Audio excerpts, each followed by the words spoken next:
Hello friends, welcome back to my channel. இன்றைக்கி நம்ம கிச்சனில் பார்க்க போகிறது ஒரு சிம்பிளான குழம்பு ரெசிபி தான் பார்க்க போகிறோம். குக்கரில் ஒரே விசில் வச்சா போதும், 10 நிமிஷத்தில் சூப்பரான குழம்பு ரெடி பண்ணிடலாம். இந்த குழம்பு நம்ம செஞ்சு வச்சிட்டோன்னா சாப்பாட்டுக்கு மட்டும் இல்லைங்க, நைட் டிஃபனுக்கு கூட இட்லி தோசை எல்லாத்துக்குமே ரொம்ப சூப்பராக இருக்கும். நாம் இன்றைக்கி செய்ய போகிறது முருங்கைக்காய் உருளைக்கிழங்குலாம் போட்டு பொரிச்ச குழம்பு தான் பார்க்க போகிறோம். இதுக்கு நம்ம புளி எதுவுமே சேர்க்க தேவையில்லை, தேங்காய் மட்டும் அரைச்சி ஊற்றினா போதும். இதோட டேஸ்ட்டு ரொம்ப அட்டகாசமாக இருக்கும். கண்டிப்பாக இதை ஒரு வாட்டி ட்ரை பண்ணி பாருங்கள். குழம்பு வைக்கிறதுக்கு டைம் இல்லாதப்போ இந்த மாதிரி குக்கரில் நீங்கள் ரெடி பண்ணுறது ரொம்ப ஈஸியாக இருக்கும். வீடியோக்குள்ளே போகிறதுக்கு முன்னாடி என்னோடய சேனலை சப்ஸ்கிரைப் பண்ணாதவங்க மறக்காமல் சப்ஸ்கிரைப் பண்ணிக்கோங்க. பக்கத்தில் இருக்க ஆல்ரெடி ஆப்ஷன் கிளிக் பண்ணிக்கோங்க. வாங்க இப்போ நம்ம இந்த குழம்பு எப்படி செய்யறதுன்னு பார்க்கலாம். அதுக்கு குக்கரில் தேவையான அளவுக்கு எண்ணெய் ஊற்றிக்கோங்க. இந்த குழம்பு செய்கிறதுக்கு தேங்காய் எண்ணெய் சேர்த்துக்கிட்டிங்கன்னா ரொம்ப நல்லாயிருக்கும் டேஸ்ட்டு. இப்போ எண்ணெய் சூடானதும் இதில் 1 ஸ்பூன் அளவுக்கு கடுகு சேர்த்துக்கோங்க. கூடவே 1 ஸ்பூன் அளவுக்கு சீரகம் சேர்த்துக்கலாம். இப்போ இந்த 2 பொரிஞ்சு வந்ததுக்கப்புறமா நான் 2 பெரிய சைஸ் வெங்காயம் கட் பண்ணி எடுத்து வச்சுருக்கேன். அதை இதில் சேர்த்துக்கலாம். உங்கள்கிட்ட சின்ன வெங்காயம் இருந்தால் அதை கூட நீங்கள் சேர்த்துக்கலாம். நான் இன்றைக்கி பெரிய வெங்காயம் தான் சேர்த்துருக்கேன். 2 பெரிய சைஸில் எடுத்துக்கோங்க. இப்போ இதை லைட்டாக வதக்கி விட்டுக்கலாம். விட்டுட்டு நம்ம இதுக்கு கொஞ்சமாக கருவேப்பிலை சேர்த்துக்கலாம். இது கூடவே கொஞ்சமாக பூண்டு சேர்த்துக்கோங்க. பூண்டு கண்டிப்பாக சேர்த்துக்கோங்க, அதோட ஃப்ளேவர் ரொம்ப நல்லாயிருக்கும்.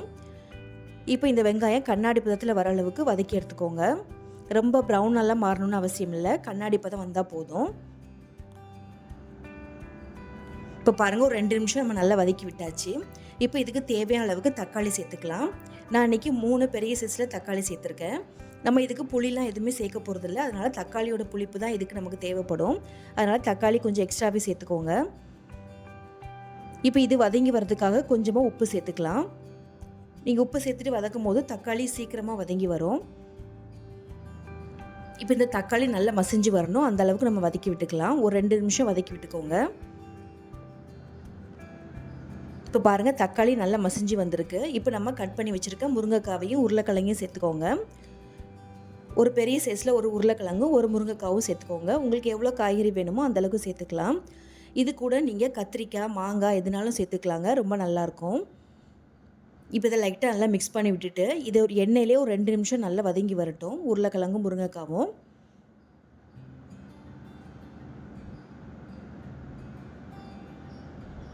பாருங்கள், ஒரு 2 நிமிஷம் நல்லா வதக்கி விட்டாச்சு. ஓரளவுக்கு நமக்கு வதங்கி வந்திருக்கு. இப்போ நம்ம மசாலாலாம் சேர்த்துக்கலாம். இதில் 1 ஸ்பூன் அளவுக்கு மஞ்சத்தூள் சேர்த்துக்கோங்க. இது கூட காரத்துக்காக குழம்பு மிளகாத்தூள் சேர்த்துக்கலாம். நான் குழம்பு மிளகாத்தூள் 3 டேபிள் ஸ்பூன் அளவுக்கு சேர்த்துருக்கேன். உங்கள்கிட்ட குழம்பு மிளகாத்தூள் இல்லைன்னா நீங்கள் தனி மிளகாத்தூளும் மல்லித்தூளும் சேர்த்துக்கலாம். கூடவே கொஞ்சம் சீரகத்தூளும் சேர்த்துக்கலாம். இல்லை உங்கள்கிட்ட குழம்பு தூள் இருந்ததுன்னா அதையும் நீங்கள் சேர்த்துக்கலாம். கூடவே 1/2 ஸ்பூன் அளவுக்கு பெருங்காய பவுட்ரு சேர்த்துக்கலாம்.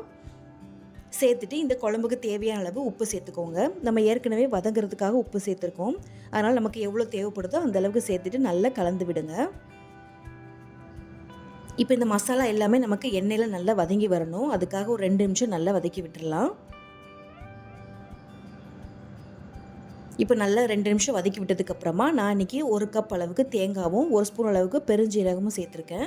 இந்த ரெண்டையும் நல்லா இதை மாதிரி நைஸாக அரைச்சி எடுத்துக்கோங்க. கண்டிப்பாக தேங்காய் கூட சோம்பு சேர்த்துக்கோங்க, வேறு எதுவும் சேர்க்க தேவையில்லை. சேர்த்துட்டு நல்லா நைஸாக அரைச்சிட்டு இந்த மாதிரி சேர்த்துக்கோங்க.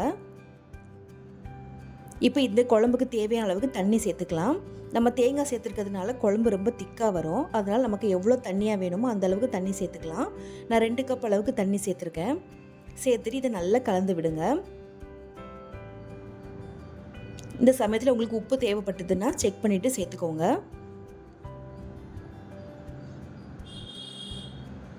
இப்போ இதை ஒரு குக்கர் மூடி போட்டுட்டு நம்ம ஒரு விசில் விட்டால் போதும். நம்மளுக்கு ஒரு விசில்லே முருங்கைக்காய் உருளைக்கிழங்கு எல்லாமே நல்லா வெந்து வந்துடும். நீங்கள் எக்ஸ்ட்ரா எதுவும் விசில் விட தேவையில்லை. இப்போ பாருங்கள், ஒரு விசில் விட்டு எடுத்துருக்கேன். இப்போ பாருங்கள், நம்ம ஒரு விசில்லையே முருங்கைக்காய் கிழங்கு எல்லாமே நல்லா வெந்து வந்திருக்கு. நமக்கு குழம்பும் சூப்பராக ரெடி ஆகிடுச்சு. இப்போ இதை நல்லா கலந்து விட்டுட்டு கடைசியாக இறக்கும் போது கருவேப்பிலையும் கொத்தமல்லி இலையும் சேர்த்துக்கோங்க. இப்போ பாருங்கள், எனக்கு இந்த அளவுக்கு எனக்கு திக்னஸ் வேணுங்கிறதுக்காக நான் செஞ்சுருக்கேன். நீங்கள் இன்னும் தண்ணியாக வேணும்னா எக்ஸ்ட்ரா கூட தண்ணி சேர்த்துக்கலாம். நீங்கள் எக்ஸ்ட்ரா தண்ணி சேர்க்கும் போது காரம் எல்லாம் எக்ஸ்ட்ராவே சேர்க்கணும். இப்போ கொஞ்சமாக கருவேப்பிலையும் கொத்தமல்லி இலையும் சேர்த்துட்டு அடுப்பை ஆஃப் பண்ணிடலாம்.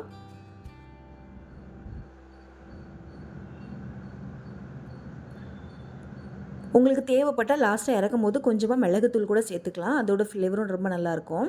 அவ்வளோதாங்க, நம்மளோட சூப்பரான பொரிச்ச குழம்பு ரெடி ஆகிடுச்சு. குக்கரில் 10 நிமிஷத்தில் நம்ம ரெடி பண்ணிட்டோம். இது சாப்பாடு, டிஃபன் எல்லாத்துக்குமே ரொம்ப சூப்பராக இருக்கும். கண்டிப்பாக ட்ரை பண்ணி பாருங்கள்.